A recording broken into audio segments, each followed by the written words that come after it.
I'm going to call upon the next speaker. And again, she needs no introduction. She's absolutely amazing. And she's also a sponsor of Awesomeness Fest, just like Mind Valley. And there's so many amazing things I can say about Lisa Nichols, but I don't really have to because you guys have seen her. Several people came up to me after the first day, the bonus day with Lisa Nichols, before we started A-Fest, and said that that bonus day itself completely changed the course of their lives. So we're going to bring back Lisa for a grand, amazing finale. How are you guys doing? It ain't over yet. There's more to come. This conversation that we get to have this afternoon is very exciting to me. I've spent the last 20 years building my speaking career, and I've had some pretty amazing opportunities. And a lot of it came because I have a talent at speaking. But a lot of it also came because I learned how to be a CEO. I believe I was born to speak. I came out of my mother giving instructions. I'm sure I told the doctor, slap me on the left, doc, not the right. I'm sure I was inspiring people from day one. In high school, I was a captain of the track team. I was the head of the cheerleading squad. I was editor of a yearbook. I was in student council. I was always running my mouth, giving instructions and inspiring people. But I wasn't born to be a CEO. That part was hard. I get why most businesses go out of business. Not because of the talent, but because of the business infrastructure. But then throughout my career, I learned that as a speaker, it was a bigger responsibility than just standing on this stage. What was speaking to make a difference? What does it mean to do that? And how can I be responsible for that charge? So for any of you who are in any business, you are in the business of speaking. If you have to deal with people in your life, you are in the business of speaking. If you have children, if you have partners, if you have family, you are in the business of speaking. And so I want to take some time to do something I've done very rarely, and that's to talk about the context of speaking and how do you use that art to not only enhance your life, but to enhance your business. How do you do that? And the reason why I'm doing it these days is because last year, right here at A-Fest, and some of you heard the story on my bonus day, a gentleman by the name of Nichols from Russia came to me in my room. We had our private little session in the room that I do at times. And after everyone kind of was leaving, he's just sat there and he was just giving me this blank stare. And I was like, dude, it's over. So it was awkward. And I finally looked at him and said, can I help you? I want you to teach me how to tell stories. I was like, tell stories? That's not on the menu of what I offer. I don't care. I was like, but really, I don't tell people to teach me how to tell stories. That's what I want from you. I said, I can teach you how to grow your business. I don't need that. I am the top speaker in Russia. I want to tell stories. I want to move people the way you move people. I sat on the front row at Jack Camp. I do horrible accents, so that is Russian. And if I told you a story from Taipei, that would be my Chinese. If I told you a story from the Caribbean, that would be my Caribbean. Get over it. That's me. That's it. And he says, I was at Jack Canfield's event. I sat on the front row, and from the moment you open your mouth, you captivated me. I know how to make money, but I don't captivate people like that. I want that. I said, I'm kind of stuck. I'm slow. Dude, it's not on my menu. I don't care. So I go in the other room with Allison. I was like, Allison, this guy's out here asking for something that I don't even know what he wants. She goes, what? He wants me to tell stories. Well, tell him some stories. So I go back out. I goes, how do you want this delivered to you? Your customer, by the way, will tell you what they need. Hello? I told my bonus day folk, you are not the expert of your industry. Your customer is the expert. You're the service provider. Yeah, you might want to write that down. You thought you were the expert. So my expert's telling me, I need you to spend a day with me. I was like, a whole day? A whole day. So we call that a VIP day. We do VIP days in my company where we spend 6, 7 hours with a client and we go over every aspect of their business. I said, oh, in 7 hours, we can videotape it and go over everything. No, just stories. I said, you want me to tell you stories for 7 hours? Yes, I do. I was like, how many of these days do you want? I want 2. You want them back to back? No, I go away. I do it, I go, I apply it, I come back, you give me another. Okay. So out of that, he flies from Russia, he comes over, and all day long, he tells a story, and then I tell him back his same story, but I add layers and I add color. He tells a story, I show the story. He tells a story, I show the story. There's a distinct difference, and I'm going to go through that with you guys. Would you guys like me to do that for you guys today? And for the very first time publicly, I'm going to unwrap what I do. Because you think, ooh, it's magic. And then you drink the Lisa Kool-Aid. Right? Well, while a lot of it's talent, there's some key and distinctive techniques that you can learn. Now, I'm teaching you just a smidget of what we're doing for 3 days in my upcoming 3-day training, and then what I do for a year with my global leaders. But I want to give you a smidget of that right now. And so he comes over and he tells a story about his father, and then I tell him back the story about his father, and he's bawling. And his wife is crying, and my assistant's crying, and I'm crying while I'm telling his story. And he goes, how did you do that? I said, you told the story, I showed the story. There's a distinct difference, and it translates everything you do in your life. Everywhere you can apply this. How did I learn this technique? My first 2 books are Chicken Soup for the Soul books. And Chicken Soup for the Soul, they have a criteria. If it doesn't make you laugh, cry, or give you goosebumps, it ain't getting in the book. Do you know how many stories you have to read to get to that level of story? If it doesn't rank 9 out of 10, they will throw the story out. I read 5,332 stories to find 279 stories. So by the time I ended that journey, I was pretty good at a show me story on paper. Then I began to hone my skills to show the story verbally as well. So that's what we're going to do. Now I'm teaching speakers. How many people your business requires you to actively, in some form, be a speaker? Raise your hand. Keep your hands up high. Okay, this is your juice right now. Right now, this is the juice. Now, you've got many great nuggets throughout the week, but this thing right here, you know, I always said, I wish someone who had advanced far in the industry would take me behind their black curtain. You know what I mean? This is behind the black curtain with me for a moment. My son, when he was 2 years old, he could break a toy in 14 days. And so I would only spend $14 on every toy. 14 days, $14. Sound good to me. I was in KB Toys. Anyone familiar with KB Toys? I was in KB Toys, and I'm in the toy area, and I'm looking at the $14 toys. My son breaks it in 14 days, $14 is the budget. And as I'm looking at the toy, $14 toy, the spirit just said, go down the aisle, slide down the aisle. And I said, okay. I slid down the aisle. And in front of me was Mattel Toys, Tonka toy, $44.99. I said, oh, God, you got the wrong girl. My budget is $14.99. I went back to the $14.99 toy. I grabbed it, walked over to the sales counter, paid for it, went to walk out the door at the Crenshaw Mall. And as my foot crossed the threshold, God said, I said.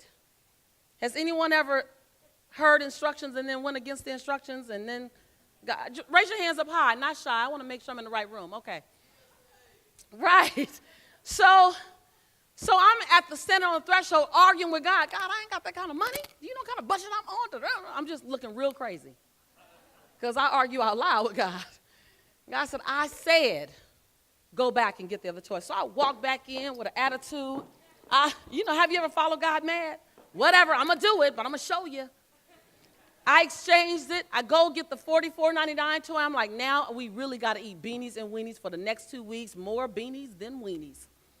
I buy it. I go home. First thing I say to Jelani is, be careful. This toy cost him, before I can get it out of my mouth, he picked it up and dropped it. Picked it up again and dropped it.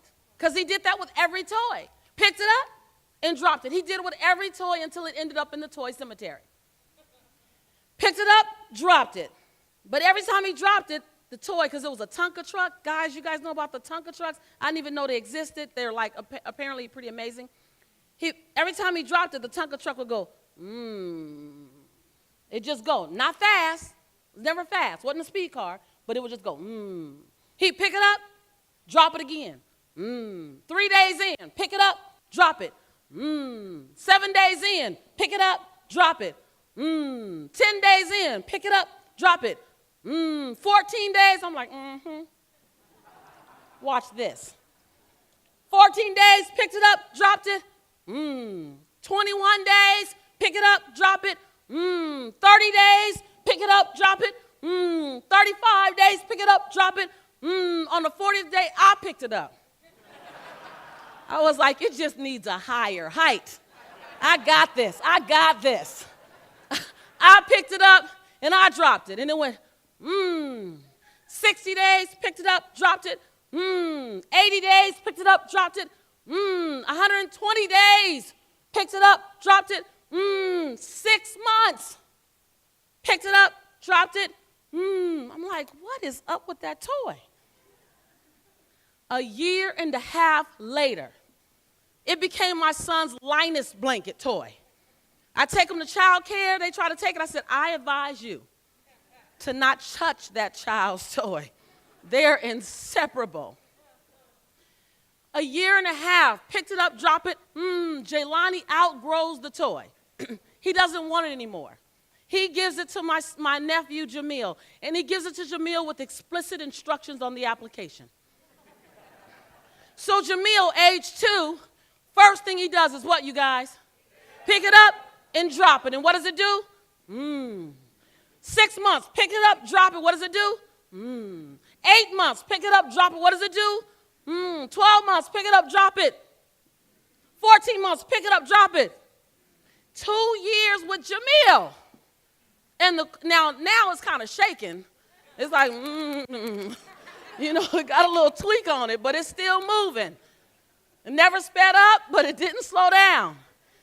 Jamil added another twist to it. Jamil took it outside to the front porch and would drop it up down the stairs and it go ba-boom, ba-boom, ba-boom, ba-boom, ba-boom. Get to the bottom and go what? My son and Jamil both outgrew the toy. And my son decided, let's give it to Goodwill, Mommy. Okay, cool. We go to Goodwill. We're about to walk in. He goes, wait, Mom, one last time. He picks it up and what? Drops it. And what does it do going into Goodwill? And that was the last I saw of the toy. I was so surprised that toy outlasted my son. I was so surprised that with everything that my son put that toy through, it was still moving. But Mattel, they weren't. When Mattel built that toy, when they had that toy on the assembly line, they said this toy is going to meet Jaylani Nichols. And when it meets Jaylani Nichols, it's going to be picked up and dropped a few times. So we need to give this toy some extra girth. We need to give this toy some extra strength. We need to put this toy together extra solid. We need to make sure this toy does not break under pressure. Yes, yes? Now, whatever your faith is, I believe somebody came for this. This is the cherry on top of the cake you didn't know you were going to get before you left. I believe that when God put you together on that assembly line called creation, he said, she said, she's going to go through something. He's going to be picked up and dropped a few times. She's going to be picked up and dropped a few times. He's going to experience betrayal. Let me give him some extra tenacity. She's going to experience hurt and abandonment. Let me give her some faith and forgiveness. He's going to experience a breakdown and some financial challenges. Let me give him some determination. She's going to experience a health issue or a family issue. Let me give her the spirit of resiliency. He says something's going to happen. Let me make sure that every time she's picked up, every time he's picked up and dropped, that he still goes, she still goes, what? Now, you may not go fast, but you won't ever stop moving. So just like that Tonka truck, just like my son, so no matter how many times he picked it up and dropped it, no matter how many times it tumbled down those stairs, it always still moved. See, sometimes you question, can you keep going? You forget that you was built like the Tonka truck. You forget that you're that Tonka truck. You're that Tonka truck. So the next time something is going challenging, I want you to say this. It's Tonka time. Say it with me. It's Tonka. A little louder. Come on, y'all. It's Tonka. Turn to somebody on the side and say, it's Tonka time. It's Tonka time. How many guys in your life, you know that whether things are going great and they need to get better or whether you need to clean some stuff up in your life, it's Tonka time. Raise your hand. One hand up. Two hands if you know it's really you. Two hands. And two hands and stand up if you're ready for Tonka time. Stand up. Two hands and stand up if you're ready for Tonka time. I just want to check the pulse of the room. I want to make sure I'm in the right space. Okay, great. All right, great. Have a seat. So, in sharing that story, there's some things that I did. Number one, I showed you my son picking it up and dropping it. I showed you walking across the threshold of the store. I showed you when I slid down the aisle and came back. I believe a lot of times as a speaker, we stay too contained. I don't know what we're protecting. Show me your story like I'm looking at a movie. We see in pictures. And I have to take your words and make them a picture. What if you made them a picture for me? Now I'm just with you. When you speak, there's a cadence and a rhythm to your voice that has to be able to have verbal highlights go up and go down. Show me a point that's more important. Slow down and make me hold on for a minute and wait with you. Be okay with silence in the moment so that you can catch your breath. I can catch my breath, and the next thing that you hear, you're listening to every single word. Sometimes we think more words, the more we give is better. Sometimes I need you to let me breathe as your listener.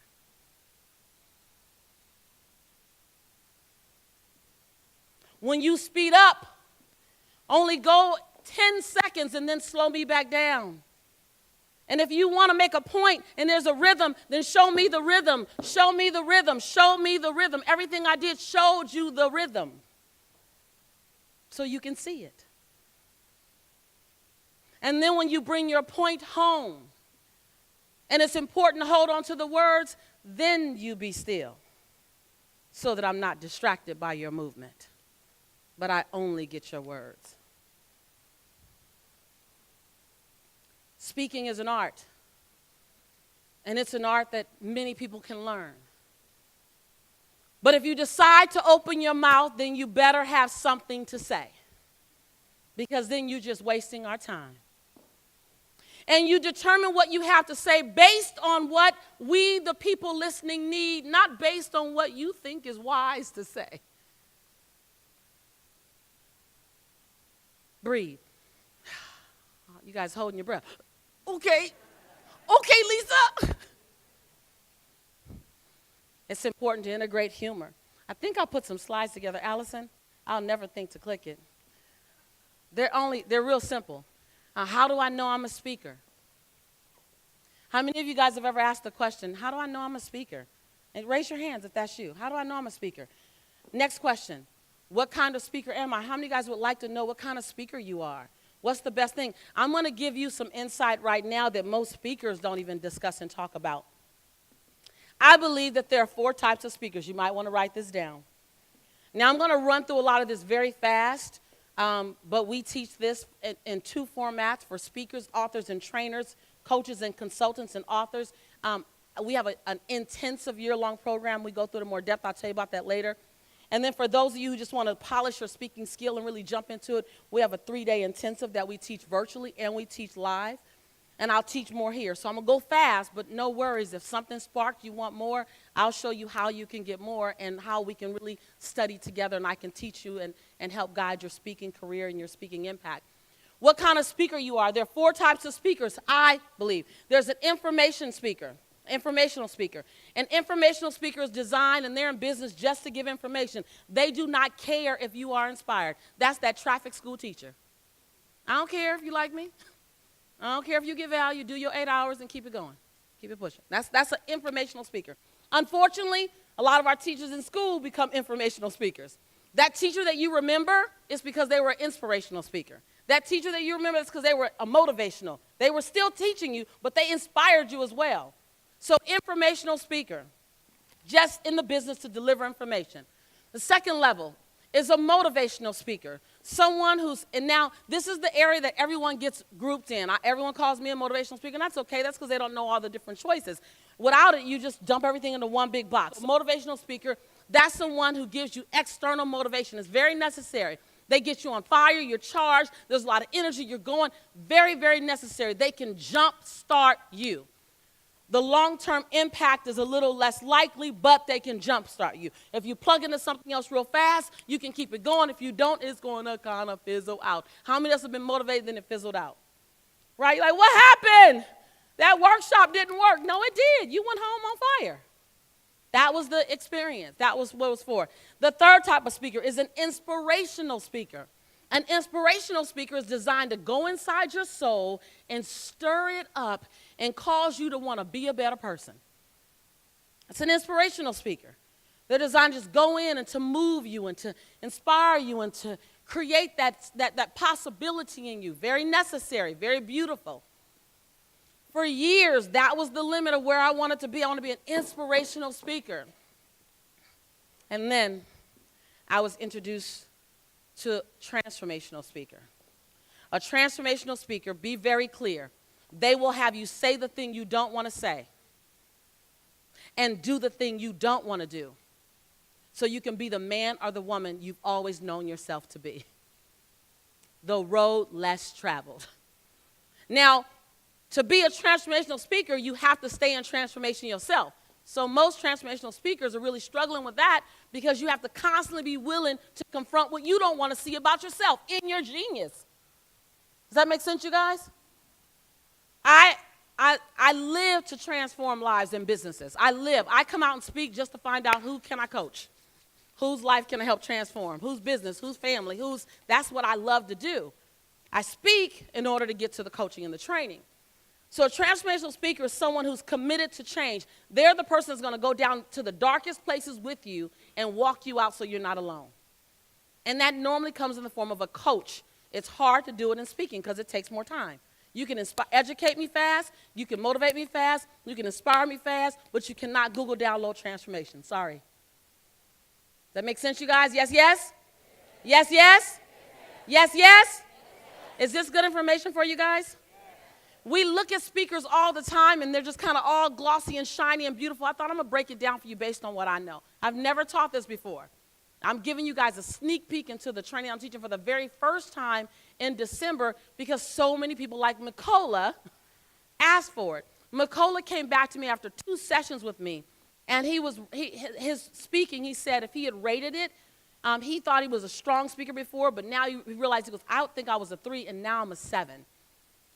Because he integrated all these layers and these flows, and you speak in layers, and you speak in colors, and your tones, and your voice, and your movement, and your cadence, and your body language, all of it adds the layers to your message. And I'm not saying move all around. It's not about moving a lot. It's not about that. You can stay completely still and rivet a room beyond their soul just because you are willing to go there with them. As a powerful speaker, you have to be willing to take a risk. If you want your audience to put some skin in, you put some skin in first. They don't owe you anything. Yes, yes? Now, I know it sounds intense, And I know this is not rah-rah, but that wasn't my intention when I came up. I thought if I can give you something, I'm going to give you some meat and potatoes that you can run away with today and make a difference in someone's lives if you think you want to speak to make a difference. Yes, yes, you guys? So how do I shape my message? Oh, I love this. How do I shape my message? Most people come to me and say, I don't have a story. I say, oh, no, no, no. You have plenty of stories. You have incidences in your life when you wanted to stop. You have incidents in your life where you were challenged to keep moving forward. And you have incidents in your life where you kept going and it made a difference in your life. You just haven't learned how to trail those together and make the story. Your stories are a culmination of incidents that you attach together. I didn't know when my son was picking up the toy and dropping it that 2 years later when he gave it to Jamil and then when he went to, I had no idea that that was a story. The last part of that I created to tie into the first part of the story to give you my message. Does that make sense? So what's your story? Your story is around your message. Your message is around your being. Ask yourself this question right now. What difference do I want to leave on this planet? What do I want my life to say? What do I want my life to say? So right now I want you to turn to a partner, grab a partner, turn to a partner, and you're going to interview your partner. Raise your hand if you need a partner. You're going to interview your partner. You're going to interview your partner. I'm gonna facilitate the interview. So if you need a partner, raise your hand and find someone. If you need a partner, raise your hand and find someone else with their hand in the air. A, you have your back closest to that wall. B, your back is closest to that wall. A, you're going to ask B first.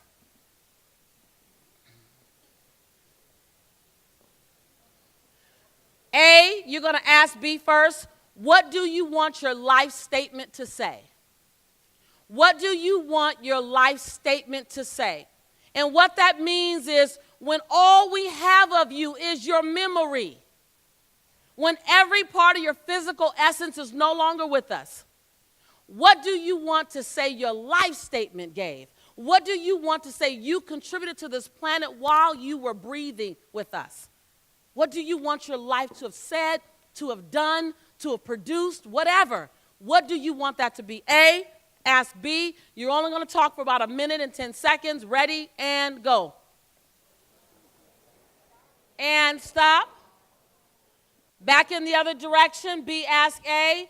What do you want your life message to say? What legacy do you want to leave? What's that fingerprint that you want to put on the world because you were here? It impacts your children, your grandchildren, your neighbors. It impacts the strangers. It impacts people whose name you'll never remember, but because they crossed your path, they had that experience. B, ask A. Ready, begin. And stop.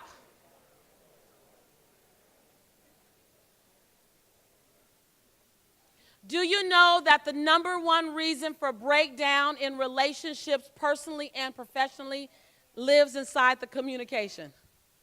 Yes, yes? It's in either what was said incorrectly or wrong or hurtful or what wasn't said. Yes, yes? Language is the link between you and everything you need. Language is the link between you and everything you need. I wish I had another 2 hours with you. I would show it and demonstrate it over and over and over again with several of you in this audience, how I can help you change your language. Anyone can who knows how to do it. Change your language to get a different result. Promise you. So much lives in your language. So much lives in your speaking. So much lives in the said and the unsaid. Next question. A, ask B. What do you know you need to learn to be a more powerful speaker? What do you know you need to learn? What do you know you need to get over? One of the best things you can know is what you don't know. If we just put our ego aside, if we bless our she-go and say, she-go, you can't fit with me right now. I need to know that I don't know this.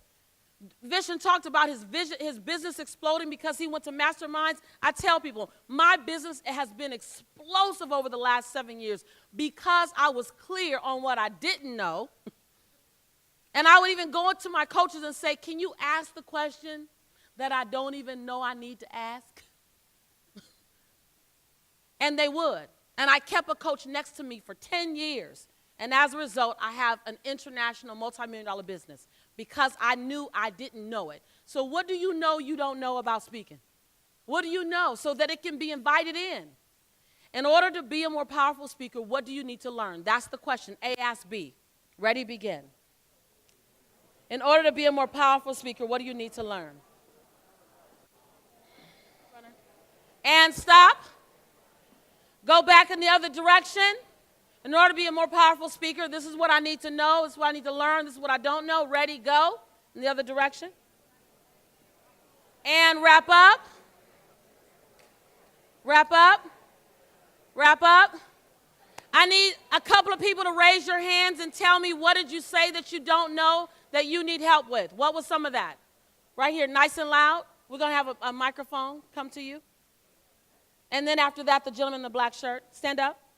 What don't you know? Real fast. I know that I'm a transformational speaker, but that takes too long. And what I need to work on is figuring out what's the most core message and delivering that so it's more motivational and inspirational.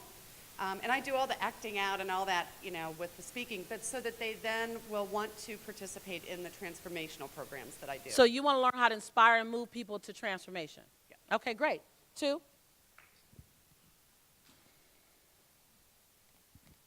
How do you remember what you're going to say, and what do you do when you blank out? How do you know?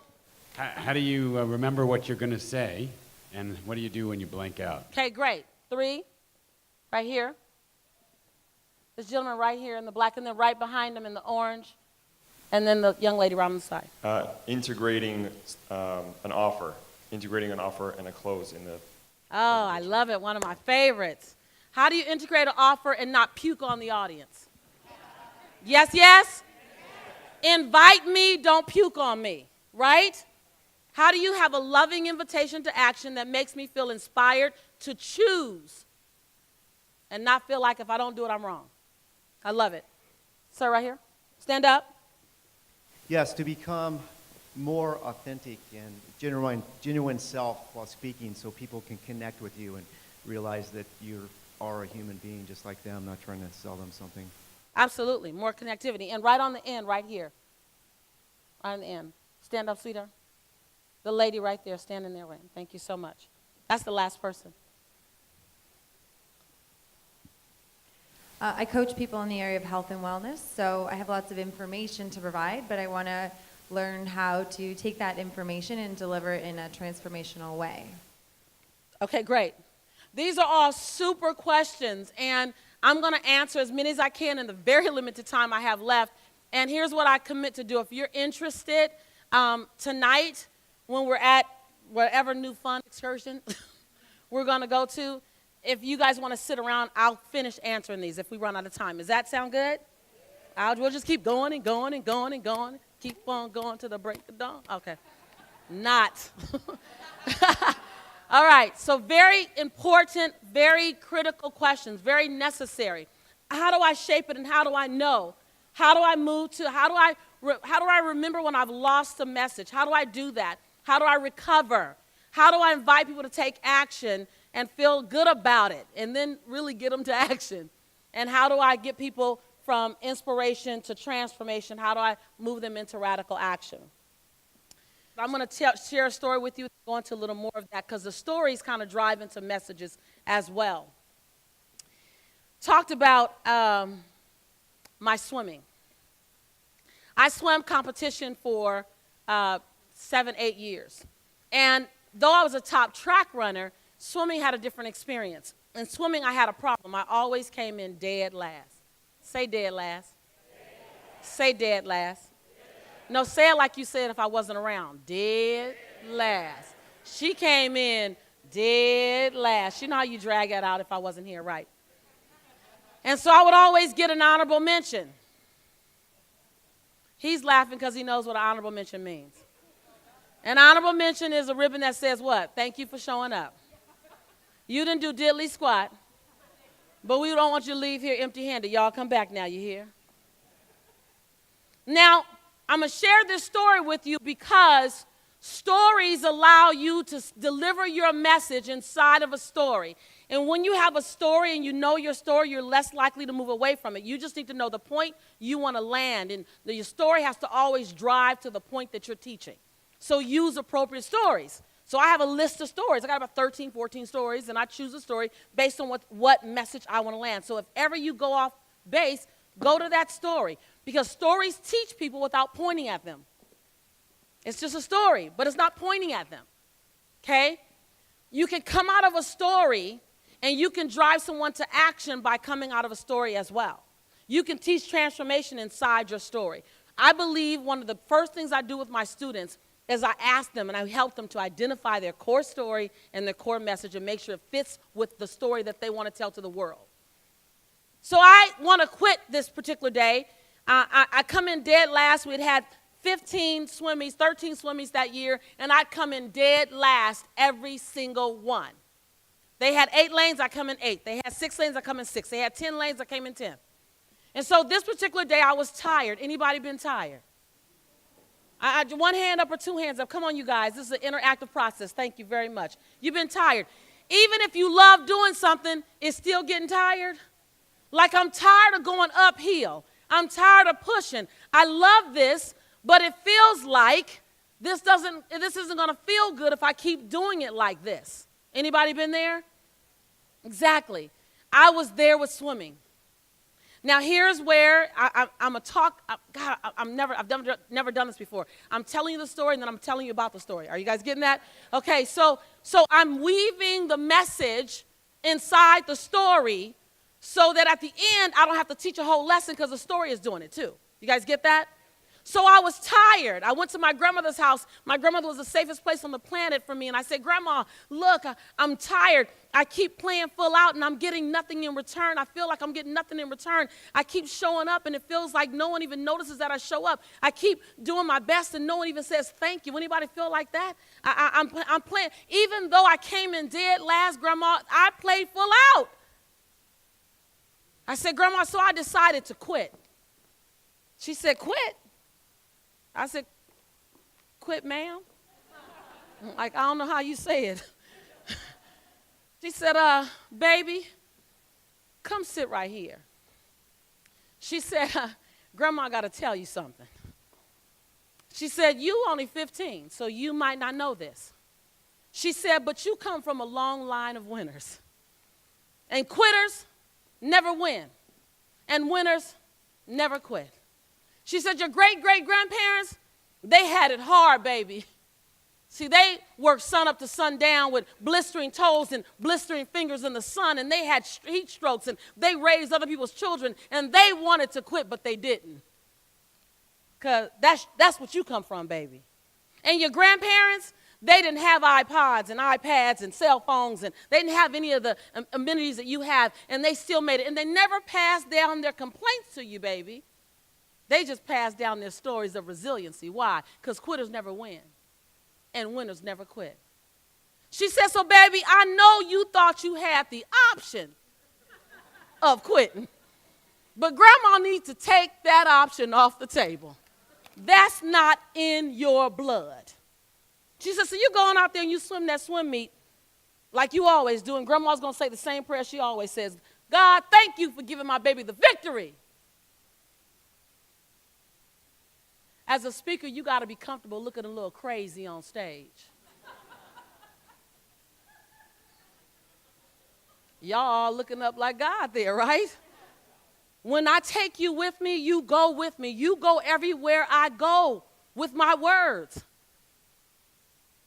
She said, God, thank you for giving my baby the victory before she ever starts the race. I said, Grandma, I know you think I got the victory, and I know that God thinks I got the victory, but somebody need to tell the judge. When you're talking about something that's visceral, hurt, pain, scarcity, lack, you have the option to take them right back up with a moment of laughter and then go right back down. You can still go back down to the hurt, but if you take me too low, that's going to take that much more time to take me back out. Have you ever felt like you were sitting in the audience, someone dumped on you and then let you go? And you just didn't feel like you came all the way back up? They probably didn't do it intentionally, but they didn't spend as much time in the high that they spent in that deep low. Or the deep low was so deep that they needed to go there and come right back out and spend extra time up here. so you can level out or be higher than you were. Does that make sense, you guys? So you time your stories and where you tell them. So my grandmother sent me home. She told me I was going to swim. So the next day I show up in the gymnasium to swim, and I saw the worst sight ever. My entire family in the bleachers. Lisa! Hey, girl, we love you. There's only one thing, you guys, worse than coming in dead last. It's coming in dead last with your entire family watching. And I know my family, they'd be at 4th of July saying, girl, she was splashing water everywhere, everywhere. They was out the pool and she was still splashing. She might want to put that peach cobbler down. And I look at my family, I'm like, why are you guys here? What happened? We got your back. We see you, girl. Why are you here? Grandmama called us and said, go help that baby. I go over to the judge. I said, Judge, hi, I'm Lisa. I'm here to swim the freestyle, 50-yard freestyle. Can I just have my honorable mention now? Judge said, oh, I'm sorry. Your heat is already swam. I said, oh, cool. He said, wait. Coach, do you want her to swim with the 17, 18-year-olds? I was like, oh, no. The 15-year-olds have me for lunch. I'll be their appetizer. Please don't. My coach said, Lisa, go on. You need the exercise. I said, I don't need the exercise. I've mastered losing. Thank you very much. I have a loser shrine at home. So I get in the lane. It's the worst lane ever. It's the center lane. If anyone ever been a swimmer, the worst lane to get in if you know you're going to lose is the center lane. Because you don't ever know what happened by the time you hit the wall. But you got a long journey to the edge. So I get in the center lane. Guys, this is where you guys all get a free look at my cleavage.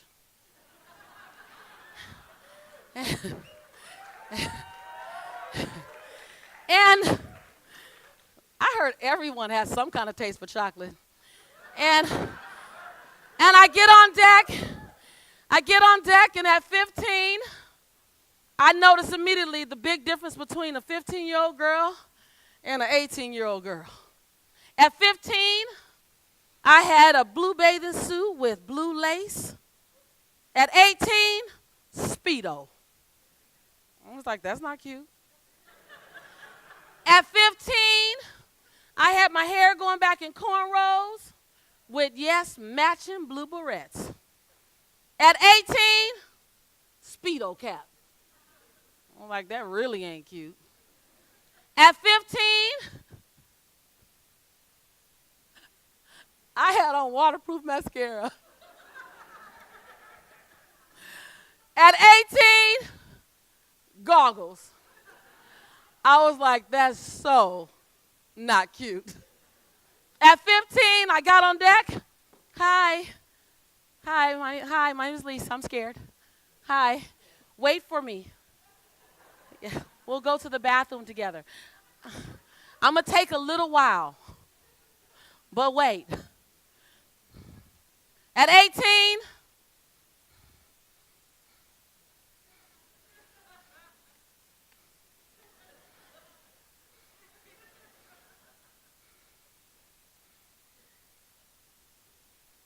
I was like, I can do that too, I think.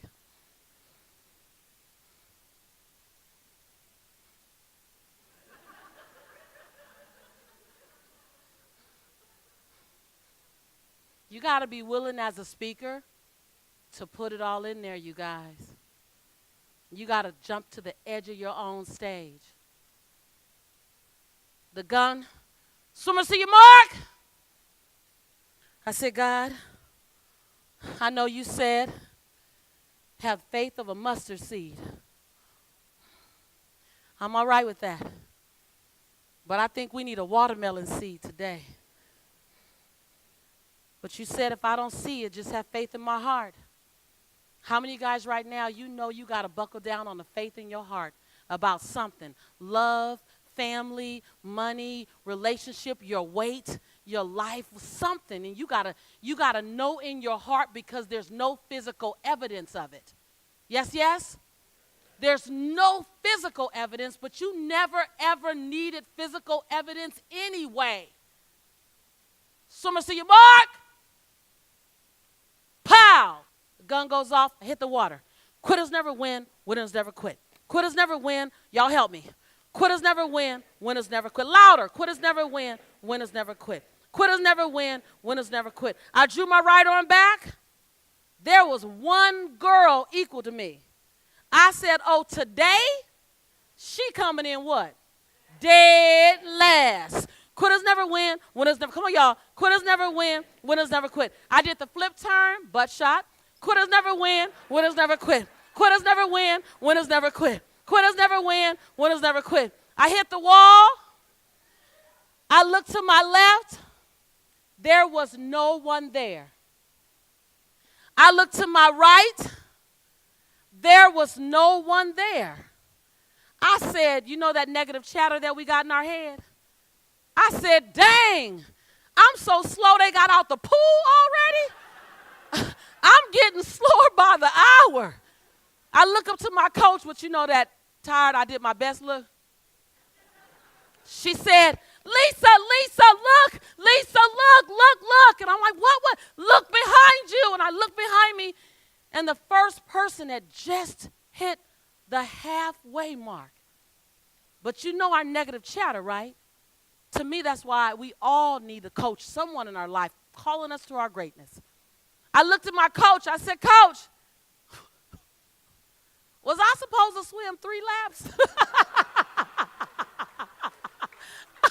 Yes. I said, Coach, what happened? You want me to go back? What? My coach comes over to me. She goes, what did you do differently? What did you do differently? I've trained with you all year long. What did you do differently? I was like, mascara, my braids. Oh, my grandmother, I went to quit yesterday, and my grandmother said that quitters never win and winners never quit, so I decided to chant that while I was swimming. She said, what? I just chanted something new while I was swimming. She said, pause. Hold them there. Y'all not even breathing yet. Y'all all want to know. Ain't nobody talking. That's how you do it. What were you chanting before? I don't want to lose. I don't want to lose. I don't want to lose. I don't want to lose. She said, I said, what happened, Coach? What happened? What the heck happened? She said, Lisa, at age 15, you just broke the 17-18 national record for freestyle. Yes, yes? Yes, yes? The only dynamic that changed was the conversation going on in my head. In closing, before I invite my wonderful partner in this experience up on board, in closing, I once did a visualization that I was driving down the road, and the gentleman who did it said that I got caught in a traffic jam, and in the traffic jam, I was very angst, and I was very uncomfortable, and I was very angry because I didn't want to be late, and then I realized that maybe the traffic jam is for me, and these people were all going to see me. How does that make me feel? And he said that when I got to this stadium, I went to this stadium, and there were 10,000 people in the stadium, and those 10,000 people all began to say and yell thank you to me out loud. Before I can ever say a word, I walked up to the stage, and before I can ever say a word, they start yelling thank you. I did that experience about 15 years ago, that visualization, 15 years ago in the Westin Hotel in Los Angeles, broke. 5 years ago, I'm driving down the 405 freeway with my girlfriend. I got my top down on my convertible. I got NDRE playing kind of loud, and we just chilling. I got my shades on, and we're reminiscing, because this is my girl that we would eat beanies and weenies together, and life has changed since then, and we're just reminiscing. And as we're driving down the road to this speaking engagement I got, I'm not really paying attention because I didn't really read the details. I was moving so fast on the road, 333 days, 233 days out the year, Oprah, Larry King. I wasn't reading all the details. I just knew I had to go somewhere in San Diego. I'm on the 405 freeway, top down, music up, girlfriend talking, and all of a sudden, the traffic stops. And I said, oh my God, I got 20 minutes to be there. I got to be there. She says, Lisa, what if this is your traffic jam? And we both start crying. Well, I knew it wasn't my traffic jam, but the thought was good. And I remember I had that visualization 10 years before at that time. And we drive a little longer, and then it slows down again, slows down some more, slows down some more, and then we come to a stop. And she said, I think we're in trouble because you got 10 minutes to be on stage, and we're not moving. So we wave to the guy in the big white truck. Excuse me, sir, can you let us in front of you? And he casually waves us over. We get in front of him, and he sticks his head out, and he said, yes, because I'm going to see you anyway. I start crying now, and all of a sudden I look to my right. True story, you guys. I look to my right, and there's a girl, two girls in the car, and the girl in the passenger seat, she's talking to the girl in the driver's seat, and all of a sudden I see when she recognizes me, she goes, and I said, I read lips too. And then all of a sudden I looked around, and everyone was kind of looking at me and waving, and then this woman in this Escalade drives up next to me, in this beautiful Escalade, and the window goes down really slow, and she goes, what time do you go on? And I'm crying, I think as soon as I get there. Well, I'm going to stay behind you because I came to see you anyway. No, I came just to see you. That's what she said. We drove, and then we got to Gridlock. There was nowhere to go. And we're on the off-ramp, and I cannot get there in time. There's no possible way if I'm going to sit in this traffic. And as if something divinely opened up from the heavens and came down, people begin to look out their window, and they begin to pull up on the embankment of the off-ramp, one by one, and opened a clear road. And as we drove down the road slowly, people yelled out, thank you. Thank you for your contribution in the secret. Thank you. You changed my life. Thank you. Thank you. And when we got to the San Diego Sports Arena, there wasn't 10,000 people waiting on me. There was 10,500. So when I tell you, whatever you are dreaming is your future, waiting for you to take radical action so it can greet you when you least expect it, and then you can stand in front of one or many and tell your story. Let me be that example of that. I never thought it would be so, and yet today it's so. So your future, your radical future, is waiting on you. Thank you.